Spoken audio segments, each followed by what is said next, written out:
Good Saturday morning, and this is the last of it. Okay, this is still chapter 15 of John. Okay, and he gives us this stark warning. If you love me and I love you, and I love you, and if you love me, we will be together in this. But you are going to suffer the same suffering that I had. If the world hated me, they're going to hate you. That's what he says. Jesus said to his disciples, "If the world hates you, realize it hated me first. If you belong to the world would love its own. But because you do not belong to the world, and I've chosen you out of the world's going to hate you. Remember the word I spoke to you. No slave is greater than his master. If they persecuted me, they're going to persecute you. If they kept my word, they will also keep yours. And they will do all these things to you on account of my name, because they do not know the one who sent me." It's a powerful line in there. He's telling me, imagine when John writing this thing about 95 AD, 90, whatever it is, that by then all the apostles have been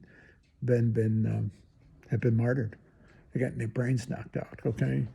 Martyrdom was a way of life, as it were, in the early church. And to see that this is, if they did it to Christ, they do it to us because we are Christ in the world, you see, and we will suffer. Actually, to be honest about it, I think the church is better off when she is in a world that is hostile to her. So she cannot become complacent. That she always has to authenticate the gospel, preach an authentic gospel. And especially when it's unwanted, when it's unheard of, when it's despised. She still has to preach it. She could be ridiculed, crucified. Christ was crucified. He spoke the truth about the law, the Jewish law, and they didn't want to hear it. Then first he was its fulfillment, but he also gave them the spirit of the law. They didn't want the spirit of the law. They wanted the letter. And I think the church in her history is best when she has to preach the gospel, a gospel that is unpopular and unreceptive by the world. And I think that's where she is today. I believe that very strongly, actually. I think the post-Vatican II church is a church who had sprung loose of its Eurocentric Romanizing culture to a global culture, but she goes out into a world that is hostile to her. I think martyrdom is going to be very real for the church. First of all, maybe not a bloody martyrdom, but it could be a martyrdom of spirit. I could very easily see the church being more and more rejected by the world, especially in her profound humanism, as she advocates a profound humanism, a Christian humanism that looks deeply into human dignity, and if you want to use the language of our times, human rights, not political rights, not conventional social rights, let alone politically correct rights, but the profound human dignity that undergirds true human rights. The church's voice is going to be very much muted there because she sees the rights of the unborn and the elderly and the enfeebled. You see, once you start compromising who it is that is human, all bets are off. We saw that in Germany when the Nazis dehumanized, as it were, the Jewish people. They were Untermenschen. They were less than human. Unter, not Uber, but Unter. After that, all bets were off. And I fear for the terrifying fear that's what Roe versus Wade did. It dehumanized the unborn. And that it may be reversed, may not be, I don't know. But I do know this much, that's, if nothing else, an extraordinarily dangerous precedent. Instead of the state being the defender of human rights, it became a definer of it. The church spoke against that by claiming all humans from conception to death are human. All are human, and all are possessive of inalienable rights, especially the right to its life against aggression. See? It's just a matter of time before, if you give the state the power to define who is human and who has human rights, and you reduce rights to politics, but the political rights, that's extremely dangerous. What did Hitler do? Not only to go after the Jews, he went after the enfeebled, the inferior, Untermenschen, the mentally handicapped, physically handicapped. The gypsy population got wiped out. See? Once you start defining who is human, or what it is to be human, Sadie bar the door. You could go from abortion to infanticide in a blink of an eye. We're so close to that now, it's frightening. And then those of us that are geezers, we're not going to be, in the future, we're a very expensive date.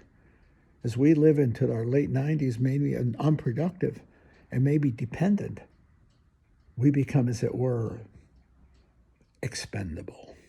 It's just a matter of time before the state that should protect all human life becomes the taker of human life by its denial.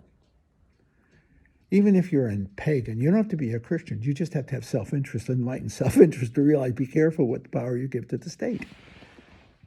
Do you give it the power to accord rights or the power to protect rights? And all rights, not some, certainly not just popular rights, not politically correct rights, but radical human rights at the very radice, the very root of what it is to be human. Aristotle. You don't have to be Christian, just go back to Aristotle. What it is to be human, see, is to be a rational animal. Yeah. Be careful when you qualify that type of stuff. And the church is I wish it wasn't the church doing that preaching alone, because it's identified with religion. It has nothing to do with religion. In a direct sense, it's an indirect, yes, because the gospel preaches it, but it's also common human sense. It's philosophically true. Just got to go to the pagan, Aristotle. You don't have to be a Christian. You don't have to be a Jew. You just have to be reflectively honest and recognize what it is to be human. And if you're not just reflectively honest, be prudent for once in your life. Realize that what you take here could cost you there.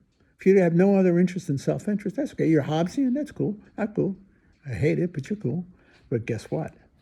You take the rights from some people, you're going to forfeit yours. You risk it. Keep that in mind. If you think that state can give you the power, confers rights, remember, if it can confer it, it could remove them. Okay? Instead of protecting all rights, if she is the accorder of rights. Look what Adolf Hitler did to the Jews, the gypsies, the ill, the sick, the enfeebled. He exterminated them. Anything that cost the Übermensch.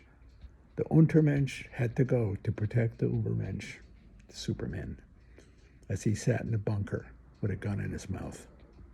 I wish he blew his brains out 10 years before. The world would have saved 8 million lives. Excuse me for being so crude. That little monster shows what we're capable of when we give powers to fools. Human rights are rooted in human dignity and human existence and human nature, not the will of the stronger. Thank you, Friedrich Nietzsche. Not the will of the stronger, but in what it is to be human, from the unborn to the very, very elderly, sick, and enfeebled. That's the truth. I didn't think I'd ever say that, but I'm saying it now. Be careful what you buy. Be careful.